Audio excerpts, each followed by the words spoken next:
In today's video, I'm sharing with you a handmade gift for the holidays that's perfect.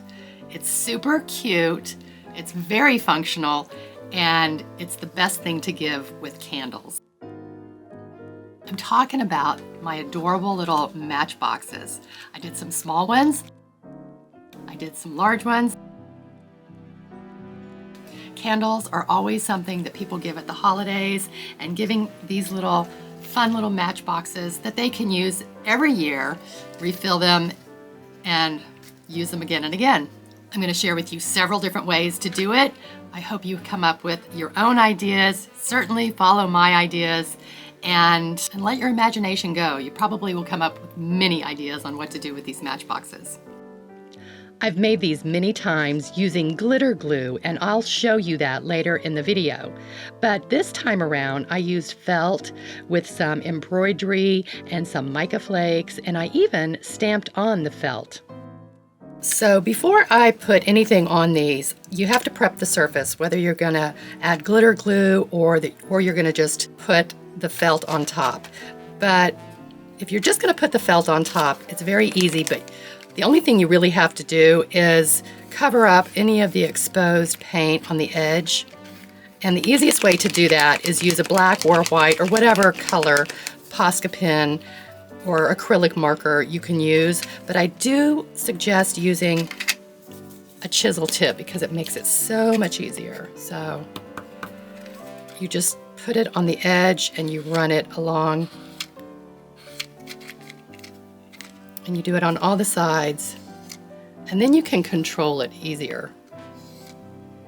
You might have to do a few coats, but it just saves you the hassle. Now on the top and on the ends, it's white already, so I'm happy about that.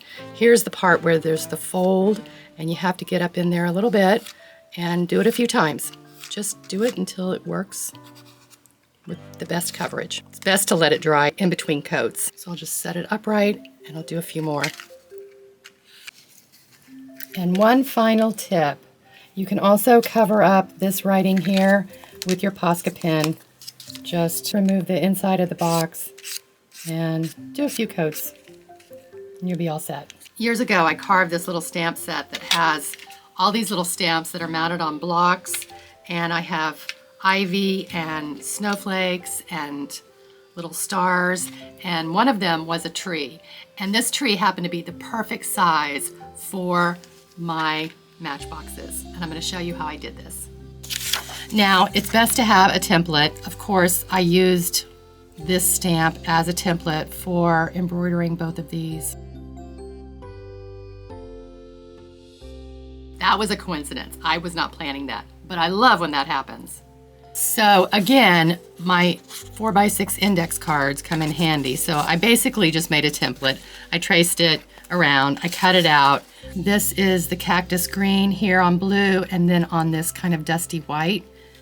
And this is the olive green. You can use water-soluble pencils. I used a white one and a pink one here. This is very light. I don't even think you can see it, but it's just a place so you know where you're gonna be either stamping or stitching. Or if you've already stamped, you can just come in with this template or viewfinder, and this should help you. I do know that this is a little bit short, so I'm gonna cut it bigger when I go to cut out the fabric. But if you don't do that, I was doing this, I had these extra little tidbits that I had embroidered years ago, and I thought they would look cute. And I didn't get the box centered because I tried to do it this way, and I was wrong. So this is why the template would have helped. Maybe. I don't have very much room on these to begin with. Yeah, maybe I could have done that one and added some beads or something cute.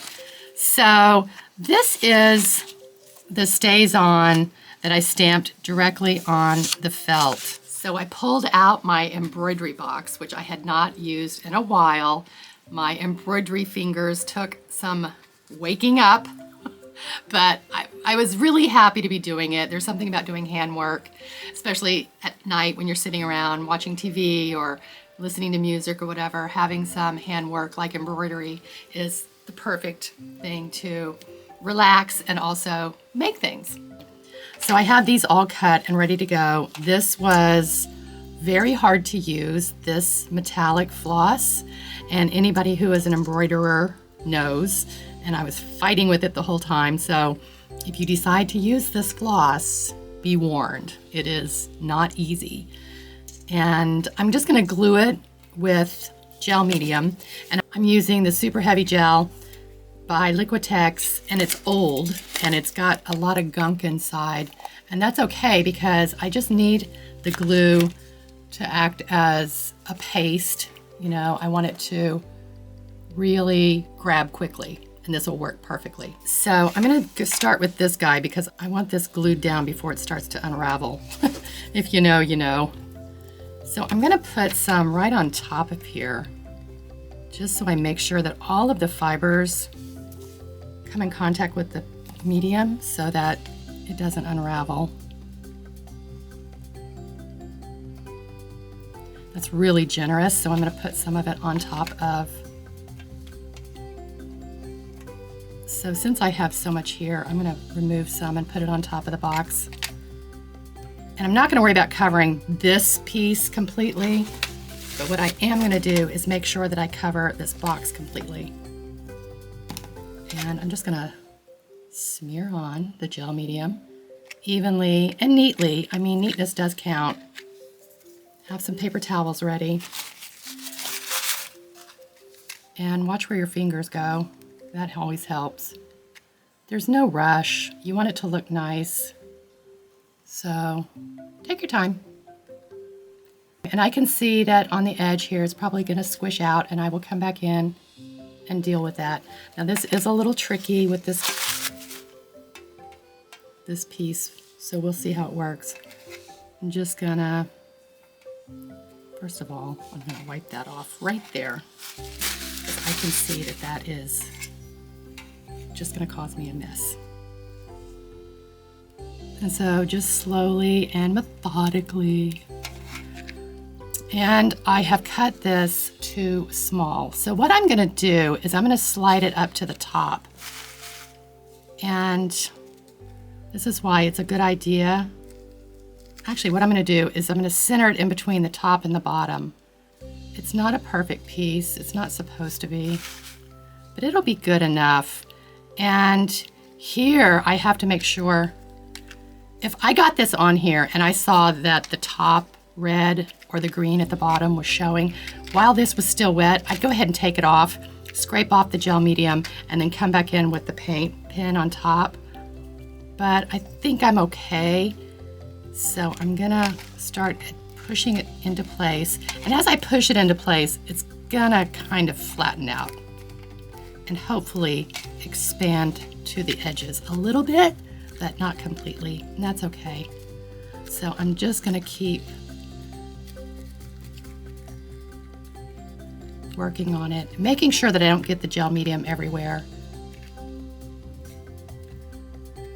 And then I'm just gonna make sure that my palette knife is clean, and I'm just gonna come in and scrape that away, brush it off of the fibers so it stays clean.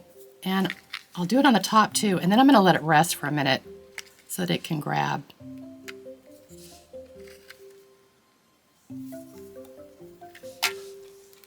This part down here is really full of gel medium, so I'm gonna flatten it out a little bit and then scrape it away again. So I think this is gonna be okay. I'm gonna let it rest. It's still got a little bit of extra here at the bottom, and I wanna get that out before it dries because I don't want it to be bulky. I'm gonna check the rest of the surface for, oh, see, areas where it's just too much glue. When it dries, it will be bulky, and I don't want that.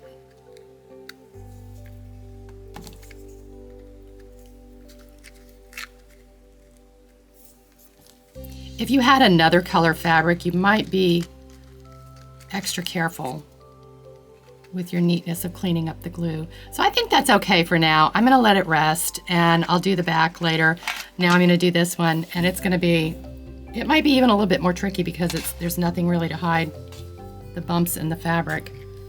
But I don't think I'll have many bumps. Let's just see what happens. So I'm only gonna put it right on. Actually, you know what I need to do before I do this? I need to make sure that this is the right size. It might not be. Okay, this fits. Okay, we're good to go. Okay, so I'm gonna just put on a nice even coat. Now it is a little bit challenging to get the gel medium out of the bottom because there's a bunch of, oh, there's a stick in there. That's lovely. Okay, well, that's interesting. Anyway, okay, so I'm gonna put a nice even coat on. One of the things I hate working with gel medium is that when it dries on your fingers, you have these extra skin layer of plastic on your hands. I hate that. Okay. Actually, you know what I'm gonna do? Since this is the seam and it's facing downward, I'm gonna put the bottom piece on because that makes more sense to me. I don't know what I did on this one, but that's what I'm gonna do on this one. I feel like also on the felt that if it hangs over a little bit, even sort of evenly, it's okay. It kind of gives it a little bit of protection. Okay, so now, so what I was talking about, so this seam here, it goes downward. It's just a little neatness trick. So now I'll make this the top. I got way too much on here, so I'm gonna make sure to take some off. And I'm really getting messy, so I'm gonna be really careful here. I always take time to stop and clean my hands because it makes a big difference. All right, so I'm not convinced that this is gonna look very good, but there's something about it that I do like. It's just the simplicity of stamping right on the fiber. It's just this real primitive look of just stamping right on the felt with nothing else added. It's kind of cool looking, I think. You can weight them. I don't think they really need it. But before you do anything, just double check it to make sure you don't have any glue coming out the edges, and then set it aside. Like I said, you don't really need to weight it, but you could if you wanted to. Not too heavy though. One thing about cleaning up with gel medium, it is an acrylic-based medium, and I try not to wash it in water so that it goes down the drain. I can just clean it up with paper towels on plastic palette knives like this. Once it's dry, you literally can just pick it off and put it in the trash. I just don't think it's a good idea to put acrylic, if you can help it, put acrylic paint or acrylic mediums to wash them down into our water system, because our water system is not designed to handle that. It's just a little bit better for the environment. All right, so I'm doing a big no-no in filming. I'm filming directly in the sun, but I don't care. I wanted to show you this mica, and I'm going to show you how to apply it. So these mica flakes are natural. They come from the earth, which I just love. They're nature's glitter. I just love it. I think it adds a real vintage feel, and it's just magical. Something magical about it. I don't know. Okay, so I'm going to show you how to do this because it can be a little messy, and I have a few tricks. So I think it is best if you're going to put any kind of pin on or paint or glitter glue. I just think it's a good idea to give this a little light sanding. Do it over your trash so you don't get any of that paint in your area. And then wipe it off with a dry cloth. And then I did 2 coats of this Posca pen on this side, and only 1 coat on this side because I'm gonna add felt on the bottom.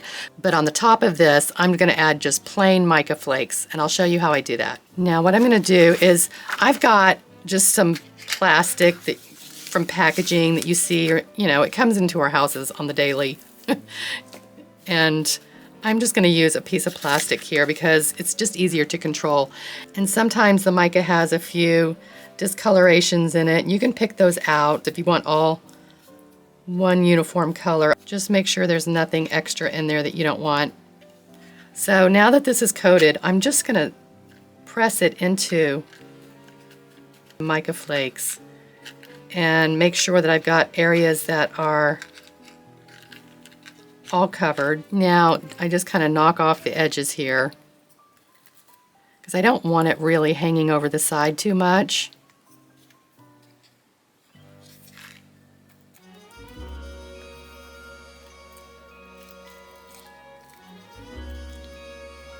And then just kind of press it in on the sides a little bit.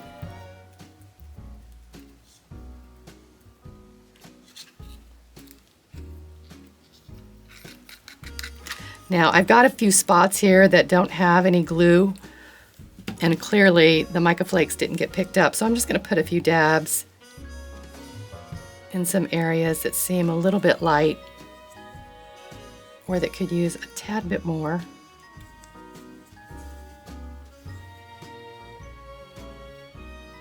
It only takes a little bit, actually. So now I'm just going to press it in there again, and then just get it right where you want it. I'm going to let it dry completely, and it will be perfect. And I'll apply a piece of felt on the bottom just to sort of finish it off. And I think it's lovely. Now on these, I just added the gel medium along the bottom piece of the felt. And then I just put some sticks down using the gel medium. This stick is a little bit thicker, so I cut the stick in half and then glued it down so it would lie flat. Then once the sticks were down, I put the felt trees on top, again with gel medium, and then I just used little dabs of the gel medium around the sky and on top of the trees. And as you saw me do, I pressed it into the little pile of mica and let it dry. You certainly don't need the mica either. I am so pleased with these. I think they all turned out so unique, so different, rather special, all of them. And you don't even really notice here the edge. You do a little bit, but it's not very noticeable. I think they're adorable. So another thing you can do is use glitter glue or glitter, but I will tell you it is a little bit more of a process, and the reason is you need to prepare this glossy surface before you can adhere anything other than like that really heavy gel medium. But the best way to do that is to sand this lightly. Now the reason you have to do that is if you don't, it will break off over time, because this is a glossy surface and it's not porous enough to hang on to this glue. So over time it will just break off. So if you want these to last, go ahead and just sand those, and then you can use your glitter glue. Now on some of these I did paint first and then put the glitter glue on top, because sometimes the glitter glue isn't fully opaque. So you'll see a little bit of this mint colored paint underneath this gold glitter. It adds kind of a cool effect. And you might have to do a couple coats of the glitter glue. So you can just get creative and make all kinds of things. Also, you absolutely can use paper. Now this was stamped on a cardstock years ago, and then I sealed it with a matte finish, and then I adhered it to the box. And because it's a larger box, I did make sure to put weight inside the box as I adhered the paper to it. And I did each side separately until it was dry. So I put something in here, I don't know what it was, I don't know, something in here that was heavy enough to hold it down and make good contact for the paper and the cardboard on both sides. And then your piece is nice and solid and it's not warped, hopefully. And I've used this throughout the years. It's worn out. So all of these I've used throughout the years, and they're still viable. I mean, I still think that they're fine to use. You just refill the matches. And if this striker plate gets too worn down, you can just cut these off of your new boxes that you buy for the refills for inside. And then you can just glue those on here, and then you'll have a fresh striker plate. Another idea, you can just use pieces of watercolor paper, watercolor designs, and you can cut them out and glue them on. You would definitely want to seal this somehow This is too big right now. I'd have to cut this down. But you would definitely want to seal that. I'm not going to do that to these because I just wanted to share with you the idea and another option.